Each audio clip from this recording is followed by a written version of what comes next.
என்ற மரப நன்றியை தெரிவித்துக் கொள்கிறோம்.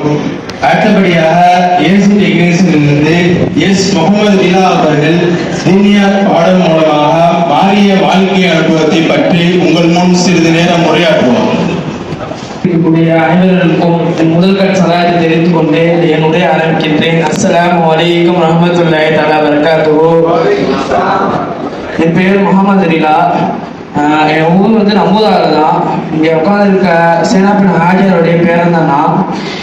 முன்னாடி நம்பூதாறு தான் இருந்தோம். ஒரு குடும்ப சூழ்நிலை காரணத்தினால வந்து நம்பூதாறுலேருந்து எங்கள் அம்மாவுடைய ஊர் புதுப்பண்ணத்துக்கு நான் போயிட்டோம்.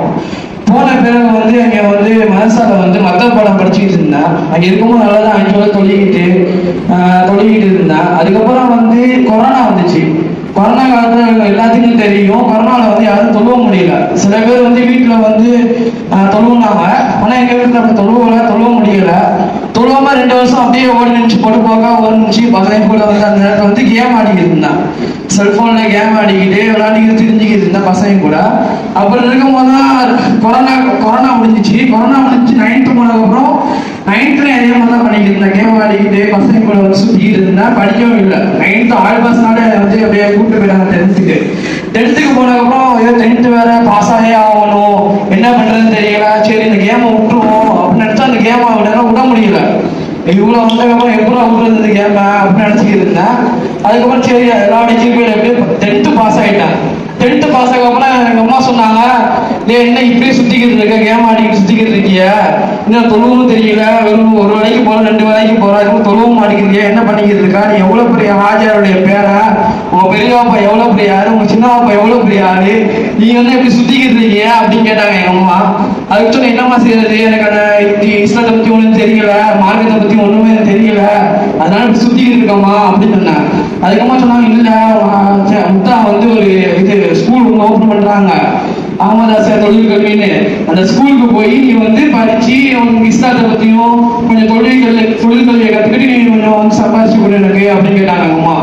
சரி ஒரு பெரிய ஆளுடைய பேரை நம்ம வந்து படிச்சு அவங்க பேராச்சும் கொஞ்சம் காப்பாற்றுவோம் அப்படின்னு சொல்லி தான் இங்க வந்தேன்.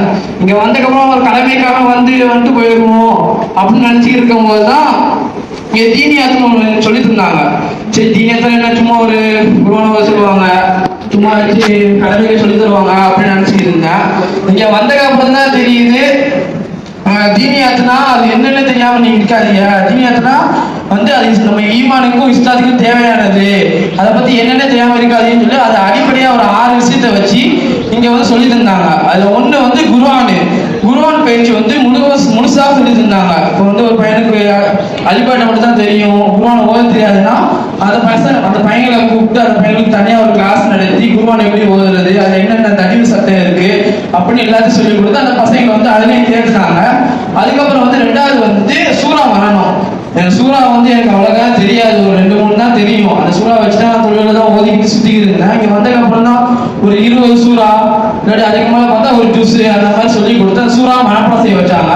அதுக்கப்புறம் வந்து மார்க்க சட்டம் வந்து எதுவுமே எனக்கு தெரியாம இருந்தேன். இங்க வந்ததுக்கப்புறம் தான் சாருடைய உதவியில வந்து மார்க்க சட்டமா இருக்கட்டும், இஸ்லாத்தை வந்து என்னென்ன சட்டம் இருக்கு, என்னென்ன சட்டம் இருக்குன்னு சொல்லி எல்லா சட்டம் சொல்லிருந்தாங்க. அதுக்கப்புறம் வந்து வரலாறு, இந்த காலத்துல வந்து இந்த இந்தியாவில வந்து வரலாறு அழிச்சுதான் இஸ்லாத்தை எப்படிதான் வந்து வரலாறு எல்லாத்தையும் அழிச்சுட்டு இந்த இஸ்லாமிய மக்களை வந்து துரத்தணும், இந்தியாவில துரத்தணும்னு நிறைய இயக்கம் இருக்கு. இயக்கம் மட்டும் இல்லாம அந்த மாதிரி செயல்பாடு தான் இங்க நடந்துகிட்டு இருக்கு. நம்ம மக்கள் யாருக்கு இஸ்லாத்தை பத்தின ஒரு வரலாறு எதுவுமே தெரியாம இருந்தா முழுசா வந்து எல்லாத்தையும் அழிச்சிருவாங்க. அப்படி இருக்கும்போது இங்க வந்து வரலாறு இஸ்லாத்தை பத்தி எல்லாத்தையும் சொல்லி தரனால அதை பத்தி இங்க நல்லா தெரிஞ்சுக்கிட்டோம். அதுக்கப்புறம் வந்து தொழுவை வந்து நிறைய பசங்க பார்த்தா யாரும் தொழுவ மாட்டேங்கிறாங்க, தொழுவ மாட்டாங்க. தொழுவை வந்து எத்தனை ரெக்காய்டு இருக்கு, தொழுவைனா என்னென்ன தெரியாம இருப்பாங்க நிறைய பசங்க. ஆனா இங்க வந்ததுக்கப்புறம் தொழுவைனா என்ன, தொழுவை எதுக்காக கொண்டு வரப்பட்டது அப்படின்னு எல்லா விஷயத்தையும் சொல்லி கொடுத்து அது தொழுவை வந்து எப்படிதான் தொழுவணும் அப்படின்னு சொல்லி எல்லாத்தையும் சொல்லி கொடுத்தாங்க. அதுக்கப்புறம் வந்து பயான் பயிற்சி. இப்போ நான் வந்து உங்க முன்னாடி பேசுறேன்னா நான் வந்து ரொம்ப சை டைப்பு, யாரு முன்னாடி வந்து பேச மாட்டேன், அமைதியான பையன். அது மட்டும் இல்லாம ஒரு 4 பேர் இருந்தா கூட அவங்கள்ட்ட பேச வந்து கொஞ்சம் தயக்கப்படுவான், ரொம்ப கூச்சல் பாவம் பையன். அப்படி இருக்கும்போது நான் இங்க வந்து பேசலன்னா இங்க வாரம் வந்து மன்றம் நடத்துவாங்க. வாரம் மன்றம் நடத்தி பசங்களுக்கு வந்து பேச்சு கொடுத்து ஒரு மேடையில வந்து என்னென்ன பேசணும் எப்படி